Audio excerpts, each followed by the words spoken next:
Nithyanandam. Nithyanandam. Nithyanandam, everybody. We are currently at our Guru Paramahamsa Nithyananda's breathing space, Bangalore, India. Paramahamsa Nithyananda is a living avatar, the reincarnation of Shiva. My name is Lynn. I'm Adinavasi and Power Manifester. So my name is Dalila. I am Adinavasi also. And my name is Mahasadashivoham, and I have taken the vows of Brahmachari, so I'm about to get Brahmachari, which you can recognize on the orange collar. Okay. Shiva Maya, do you want to start? Since you have been following Swamiji for the longest time, we have decided to share our feeling connection with Swamiji in the video, which means how we perceive Swamiji and who is him for us in our life. Yeah, for me, what was a very important happening of how I understand who Swamiji is when I was here in 2015 for the very first time. I did NEY teacher training at that time, and then it was Guru Purnima, the day that we celebrate the happening of Guru in our life. And then I had this experience of Swamiji showing me who I actually am and who he is. And how I experienced it was that how my hand is part of my body, like that I am a part of the whole universe. So I am literally a part of it. And I understood also at that moment, it's actually really silly whenever I say, okay, I don't want to get up today, I stay in bed.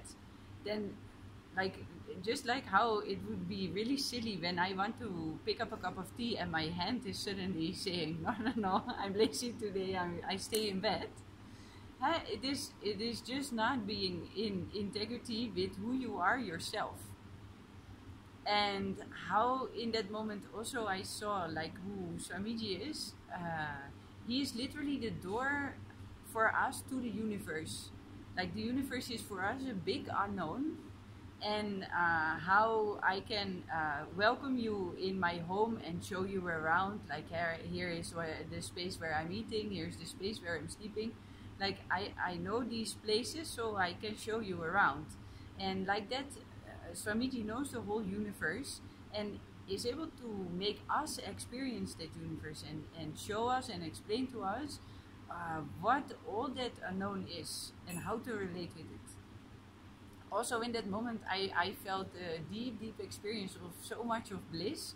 I started dancing. Nobody else was dancing at that moment, but I didn't care at all.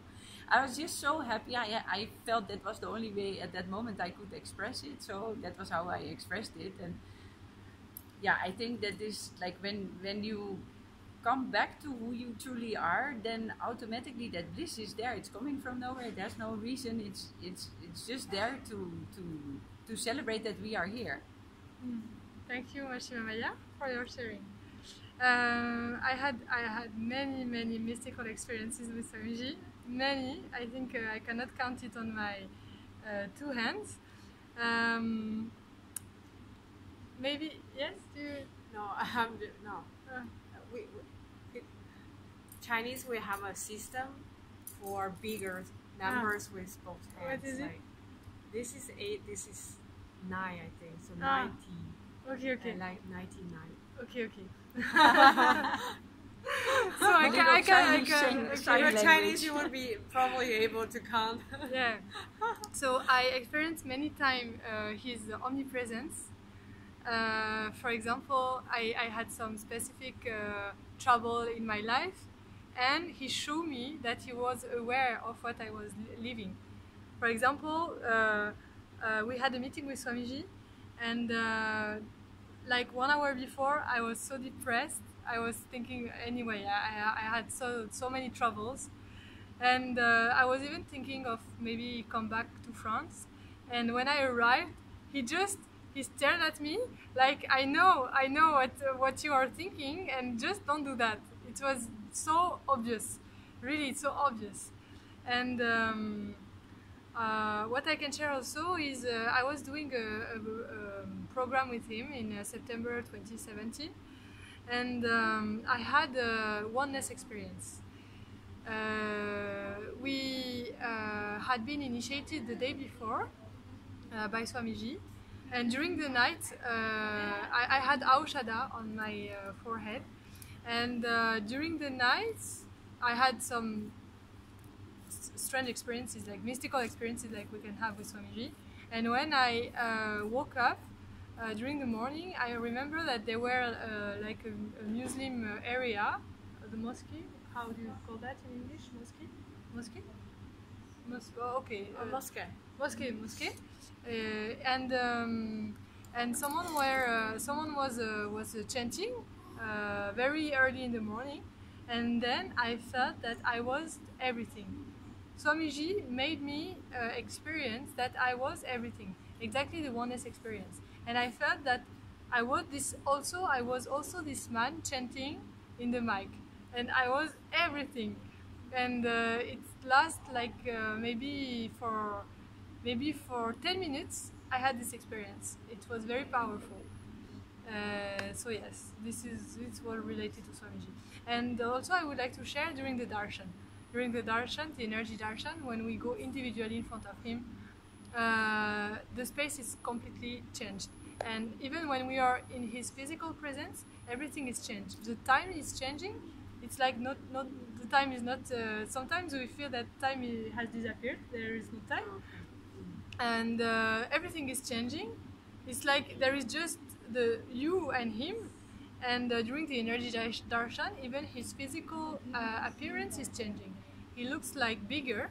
He looks like so different. The energy is so different. It's like everything is. I don't know. It's like there is no. I don't know how to describe that actually. Do you have this? Everybody has this kind of experience, but it's so difficult to express with words. But everybody has a specific, a mystical experience with Swamiji. Everybody. It's so special, so special. His breathing space is so special. Okay, I would have many experiences to describe it. Maybe Lynn, you can. Yeah, I can continue. Yeah. Compare with Dalila, my type of connection is another type, I would say. It's more from the language dimension, like the facts. Okay. The logic kind of connection. With Swamiji, I usually use my third eye. Like I ask myself, I ask the third eye what the solution is, what the clarity is, and he always answers me. So that is how I communicate with him. I know he's there to give me the guidance. So every time I'm in need of any answer, Swamiji will always answer me through synchronicity or the third eye manifestation.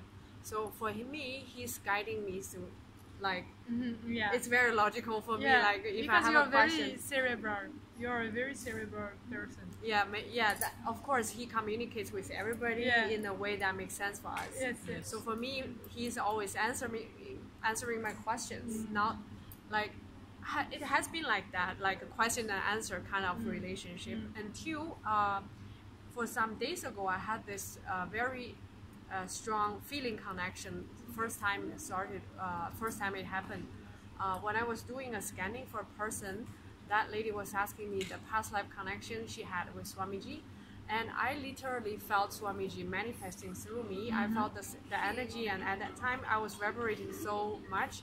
I was literally answering her as I. Yes, I see. I was telling her I was that. I was there. You were there with me. Like that. I was not saying he. So really, and I felt so much love at that time. I was tearing up. So that was the first feeling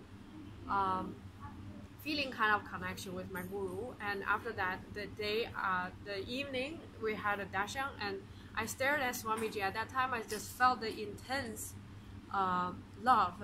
Like, I just want to be him. Like, I always know I perceive him as me. I know he is me, I am him. But that, at the evening after that incident happened, I felt the feeling for that. Like, I am him, he is me. I just want to emerge into his energy, like Oh that. my god, I had a woo, my heart chakra just Oh, okay, opened. that's her chakra. Mine is like somewhere else. I'm not her.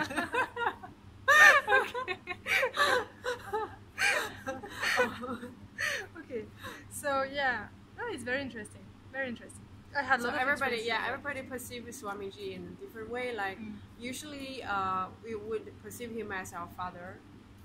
That's the most case. Well, I think everything actually, because I was not aware at the beginning that I was looking for the mother energy in him at the beginning. No. And finally, I've been able to see that I was looking for the mother energy in him, like really the motherhood, the hugs, the love, the attention, all of this, and this is the mother energy. Sometimes because he's a man, so he's in a male body. Yeah. So but he's 50-50. He's masculine Yeah, and feminine yeah. energy But- in his body. Yeah. yeah. That's interesting because aside from the 90% of the time I perceive him as me, I'm as him. Like, he's an example for me. If I don't know what to do or how to behave, I see him as a good example. Yeah. And otherwise, I would feel him as my father. Like, the father energy was still like, yeah. What about you, Machivamaya? It depends. It is different every time actually. A friend, Because- a brother. Yeah. And but at the same time, I mean, if I would say I feel him as a friend, or I feel him as my father, or I feel him as my mother, at the same time I'm like no, because he's he is nothing, not like any human being I know. He is not like all of the friends I know. He's not and a human being. not like my father or my mother or any father or mother figure that I have earlier met in my life. Yeah. So it is never really feeling like that, but because those are the ways how I relate to somebody. Automatically, I will project those Yeah. images on him also. Yeah. And for that reason, he is like such an awesome space also for me to complete with anything that has happened between me and my father, or between me and my mother, or between me and earlier teachers or friends. Because whatever happened in those kind of relations, when I project it on Swamiji, it automatically gets completed.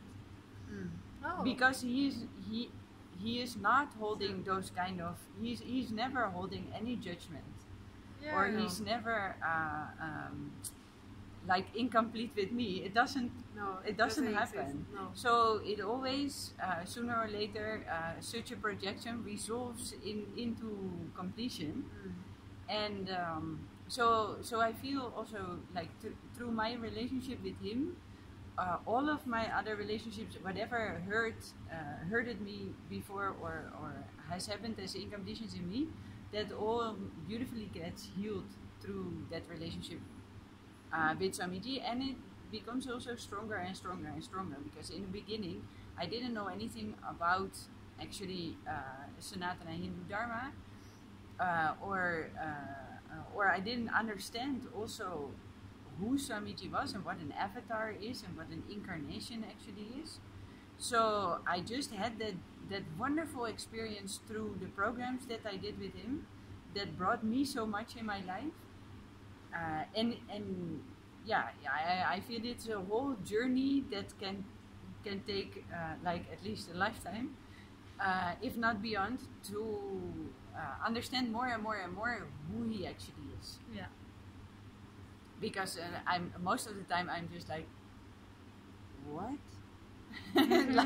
like in so much of awe of like how he is and how powerful and how tremendously compassionate and ferocious. oh my God, how also yes, how ferocious he can be, and like the things that he is sharing out of his wisdom and own experience, like they are really mind-boggling, and the tremendous amount of patience that he has, and like there's so much to learn from him, so much to learn, and like that.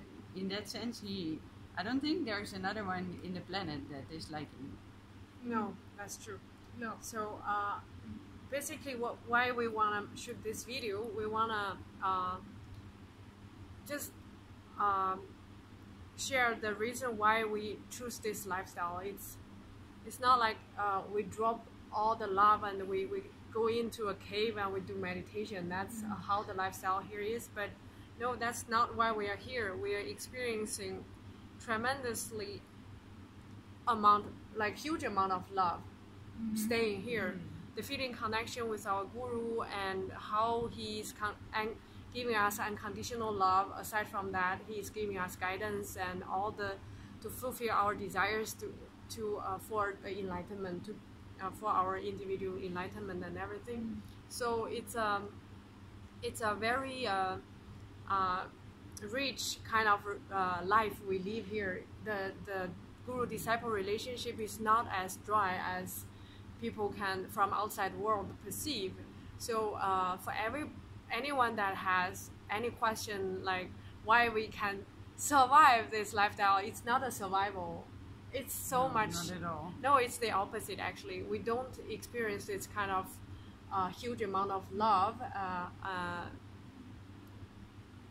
like by any other kind of contact with any other person. It's only with enlightened master as Swamiji. Like he's in complete completion and he's communicating with all the beings in the way that we can accept in the best way, and he's having the love capacity. The love capacity he carries is like life itself. Like he's really taking care of everybody all around it and care, and it's so much more than you can imagine. That's why we choose this lifestyle. It's not because we don't feel love. It's not the so opposite. much renunciation, and No. renunciation is often misunderstood as that you say goodbye to certain things in life that everybody likes. But that is not the case. You just I think you said the same thing today. It's the second time I heard this today. Like, yeah, you know, it Dalila is has so said much that, yeah. like an upgrade Yeah. of what I already had. Yeah. But this is even like so much better a lifestyle because indeed of the richness that you mentioned, and I mean the kind of love that we share here with each other, and the kind of empowering that we get from Swamiji in the first place, but also what we share as a sangha together. That is really, I would wish the whole world to be like that. And how we in the outside world have actually so much abuse, even on a subtle level in relationships, and unconsciously we hurt each other so much, and also of course there is a lot of love, but there's also a lot more about but that love we is can not understand like and experience. unconditional. It's a lot of ignorance, I would say. Yeah, It's ego-based love. It's not the same, I would say, most of the time. something totally different. Yeah. When you renounce your ego more and more and more, Yeah. then the pure love opens up.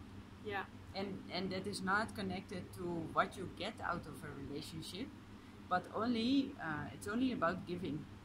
Yeah. You just want to give because you love that person. Yes. So it's very fun to see how the participants they start to develop the feeling connection also after 2 or 4 days. Yeah. With Swamiji only like 2-3 times darshan and their face expression, and you see how much the love developed. So it's really, really interesting to see. So if you want to experience the living space of an avatar, you're so much welcome to join us and to be here participating Swamiji's course, or come and join us living in his this magical space. And yes, that's actually basically what I want to share. We are inviting all of the YouTube viewers to get to know more about Hinduism, about more about the living avatar Paramahamsa Nithyananda, and what we do here, and what this lifestyle is about, and his teaching and his mission of giving the super consciousness breakthrough to humanity. So if you're an intense seeker on the spiritual path, you are actually approaching the final destiny now by seeing this video. Actually. That is nice. That's a final call. That's nice. Yes. Yes, you're very much welcome all through the world. We have temples and centers that you can visit. So maybe there's one very near to even where you live. And of course you are very welcome here in India and online. Every day Swamiji has satsangs on Nithyananda TV. So, and there's of course a huge YouTube channel in which he has almost 5,000 discourses by now. So many ways to find out more about Sri Paramahamsa Nithyananda. And thank you very much for tuning in. Yes, thank you so much. Thank you, Nithyananda. Nithyananda.